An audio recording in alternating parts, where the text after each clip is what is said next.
Assalamualaikum warahmatullahi wabarakatuh. Halo semuanya. Pada video ini saya Elvira Sukmawahyuni akan menjelaskan tentang sinyal EEG, yaitu sinyal listrik yang berasal dari aktivitas otak manusia. Kita akan memahami bagaimana otak menghasilkan sinyal tersebut, bagaimana sinyal itu ditangkap oleh elektroda, kemudian macam-macam gelombang otak dan cara membacanya, hingga bagaimana sinyal EEG diproses untuk berbagai keperluan analisis. Untuk memahami EEG, bayangkan otak seperti sebuah kota besar yang penuh kabel listrik. Neuron-neuron di dalam otak adalah rumah-rumah yang saling terhubung. Ketika neuron aktif, mereka bekerja seperti lampu yang menyala dan padam atau on-off. Namun EEG bukan menangkap lampu atau merekam lampu yang berkedip cepat, melainkan arus listrik halus yang mengalir melalui dendrit neuron atau kabel listrik. Sinyal EEG muncul bukan dari satu neuron, tetapi dari ribuan neuron yang aktif bersamaan. Ketika banyak neuron, khususnya pyramidal neurons, menembakkan sinyal dalam waktu yang sama, mereka menghasilkan medan listrik yang kecil. Arus ion Na+, K+, dan Cl- yang mengalir di dalam dendrit menciptakan kutub positif dan negatif sehingga terbentuk dipol listrik. Dan dipol inilah yang kemudian menghasilkan medan listrik yang bisa mencapai permukaan kepala. Untuk memahaminya, bayangkan kita menjatuhkan sebuah batu ke dalam kolam air. Gelombang yang tercipta akan merambat menjauhi titik pusat. Hal yang sama terjadi pada otak. Ketika neuron aktif, mereka menghasilkan gelombang listrik kecil. Gelombang ini merambat melewati beberapa lapisan, yaitu jaringan otak, cairan otak atau CSF, tengkorak yang sangat resistif, dan akhirnya kulit kepala. Setelah melalui semua lapisan itu, hanya sebagian kecil gelombang yang sampai ke permukaan kepala, dalam bentuk tegangan sangat kecil, sekitar 10–1000 mikrovolt. Namun tegangan kecil inilah yang direkam oleh EEG. Proses penangkapan sinyal oleh elektroda sebenarnya sederhana, tetapi sangat menarik. Pertama, neuron menciptakan medan listrik. Medan listrik ini kemudian sampai ke permukaan kepala. Elektroda yang ditempel di kulit kepala berfungsi menangkap perubahan tegangan kecil tersebut. Namun elektroda tidak bekerja sendirian. Setiap sinyal EEG adalah perbandingan tegangan antara elektroda aktif dan elektroda referensi.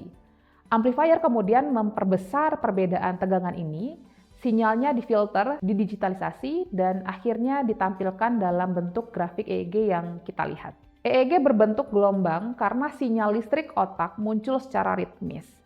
Neuronnya seperti orang-orang yang bertepuk tangan bersama dalam pola tertentu. Ya, jika ritmis, maka grafik EEG terlihat seperti gelombang yang teratur. Sebelum memahami jenis gelombang, kita perlu mengenal dulu bagian-bagian otak.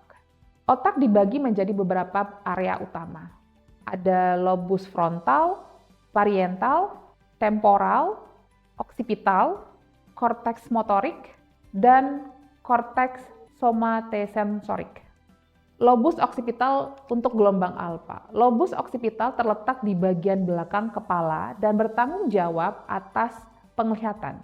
Ketika seseorang rileks, menutup mata, dan tidak memproses visual, thalamus mensinkronkan aktivitas neuron sehingga muncul gelombang alfa.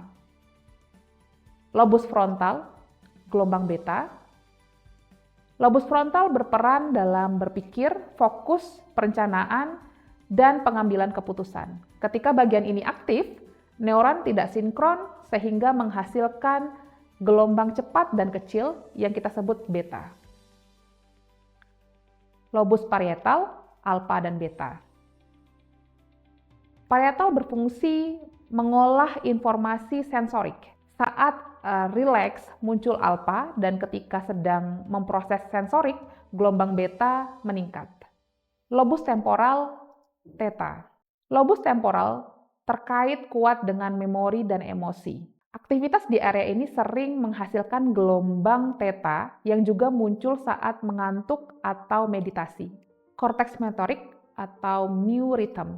Di area C3 dan C4 terdapat mu rhythm, gelombang 8–12 Hz yang mirip alfa, Gelombang ini hilang ketika seseorang menggerakkan tangan, kaki, atau bahkan hanya membayangkan gerakan. Inilah yang digunakan dalam brain computer interface. Bentuk visual gelombang EEG. Setiap gelombang punya bentuk khas. Delta misalnya, lebar dan tinggi seperti ombak besar. Theta lebih cepat dari delta, halus dan berirama. Alpha paling rapi dan teratur seperti gelombang sinus. Beta cepat kecil, tampak seperti gerakan halus. Gamma sangat rapat, hampir seperti noise teratur.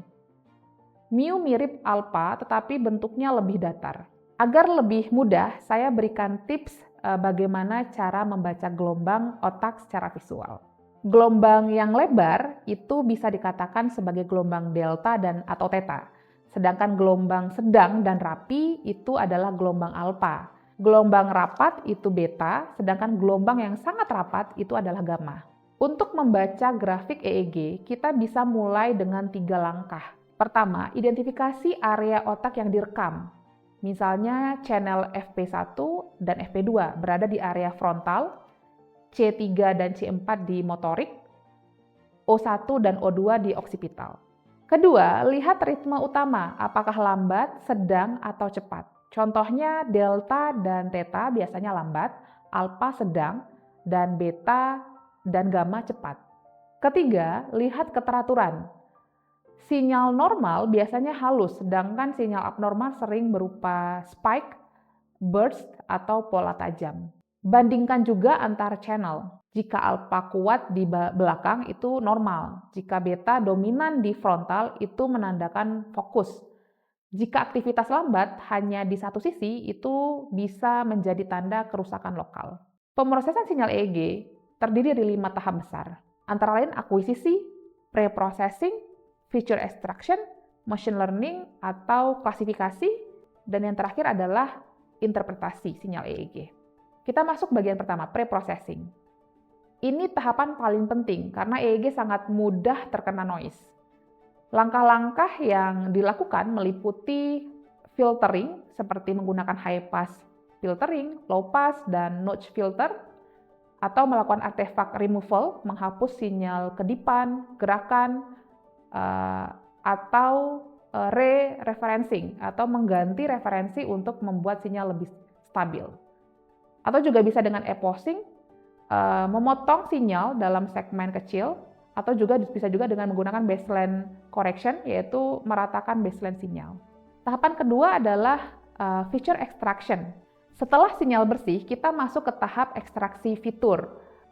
Ada beberapa jenis fitur seperti time domain, frekuensi domain, kemudian time frekuensi seperti ST, FT, dan wavelet, atau juga bisa juga menggunakan Laplacian. Tahapan berikutnya adalah menggunakan machine learning atau klasifikasi. Dengan fitur yang sudah diperoleh, kita bisa memprediksi berbagai hal. Contohnya apakah seseorang menggerakkan tangan, apakah sedang stres, ya, bahkan deteksi kejang atau epilepsi. Algoritma yang digunakan bisa berupa SVM, Random Forest, LDA, atau metode deep learning seperti CNN atau LSTM. Demikian penjelasan lengkap mengenai sinyal EEG.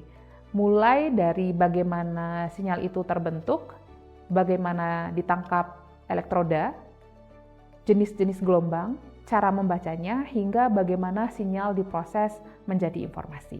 Semoga materi ini bermanfaat dan dapat menjadi bekal dalam memahami dunia neurofisiologi dan pemrosesan sinyal otak. Terima kasih. Wassalamualaikum warahmatullahi wabarakatuh.